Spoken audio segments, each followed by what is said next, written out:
Hello students, welcome back to the channel Educational Galaxy. आज हम start करेंगे class 9th maths का chapter number 7 that is triangles. तो सबसे पहले आज इस वीडियो में हम एक्सरसाइज 7.1 का क्वेश्चन 1 डिस्कस करेंगे, जिसमें हमें बोला है इन क्वाड्रिलेटरल ACBD। हमें एक क्वाड्रिलेटरल दे रखा है, फिगर भी बुक में ही गिवन है। ACBD ये एक क्वाड्रिलेटरल है जिसमें AC इक्वल है AD के।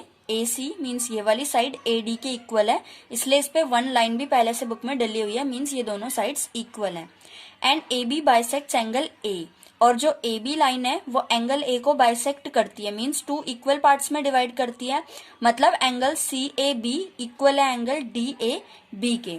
शो दैट, तो हमें क्या शो करना है, सबसे पहला ट्रायंगल ABC मीन्स ऊपर वाला ट्रायंगल कॉन्ग्रुएंट आ जाए ट्रायंगल ABD मीन्स नीचे वाले ट्रायंगल के। उसके बाद बोला है what can you say about BC and BD। आप BC and BD in lines के बारे में क्या बोल सकते हो। तो सबसे पहले तो हम गिवन लिख लेते हैं, टू प्रूव लिख लेते हैं, फिर देखते हैं हम इसको कैसे प्रूव कर सकते हैं। तो सबसे पहले गिवन देखें तो हमें ABCD एक क्वाड्रिलेटरल दे रखा है, तो हम लिख सकते हैं ACBD उसका नाम है, तो हम लिख सकते हैं ACBD इज अ क्वाड्रिलेटरल। दूसरी बात, हमें AC जो साइड है वो इक्वल दे रखी है AD के। और तीसरी बात, एंगल CAB इक्वल दे रखा है एंगल DAB के।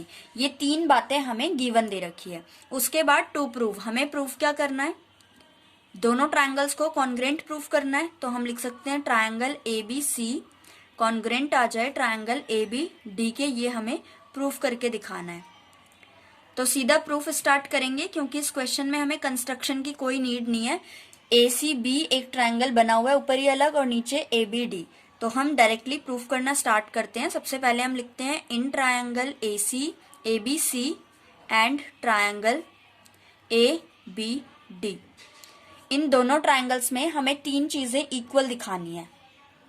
तो सबसे पहले देखें तो AC जो साइड है वो AD के इक्वल है, जो हमें गिवन दे रखा था। तो हम लिख सकते हैं AC इक्वल है AD के, जो चीज हमें गिवन दे रखी थी। दूसरी बात, एंगल CAB इक्वल दे रखा है एंगल DAB के, तो ये भी लिख सकते हैं हम एंगल CAB इक्वल दे रखा है एंगल DAB के। नाउ स्टूडेंट्स, इसके रीजन में हम दो चीजें लिख सकते हैं, जो आपका मन करे आप दोनों में से एक लिख सकते हो कोई सा।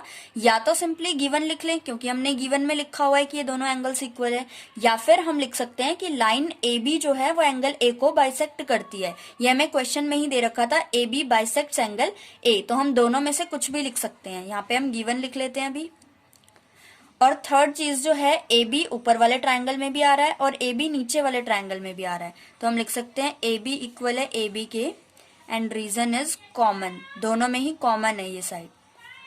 देयरफॉर अब जो दोनों ट्रायंगल्स हैं उनमें तीन चीजें इक्वल आ गई, मतलब ये दोनों ट्रायंगल्स आपस में कॉन्ग्रुएंट है। तो हम लिख सकते हैं ट्रायंगल ABC कॉन्ग्रुएंट है ट्रायंगल ABD के। और रीजन हम क्या डालेंगे, फर्स्ट साइड थी, then angle and then side. तो हम लिख सकते हैं by side angle side, SAS से दोनों ट्रायंगल्स आपस में कॉन्ग्रुएंट आ गए। तो ये तो हमने प्रूफ कर दिया, लेकिन अभी हमारा क्वेश्चन कंप्लीट नहीं हुआ है। क्वेश्चन में आगे एक और बात बोली है, what can you say about BC and BD। BC and BD के बारे में आप क्या बोल सकते हो। तो स्टूडेंट्स ध्यान से देखो, BC जो साइड है वो ऊपर वाले ट्रायंगल का पार्ट है एंड BD जो साइड है वो नीचे वाले ट्रायंगल का पार्ट है।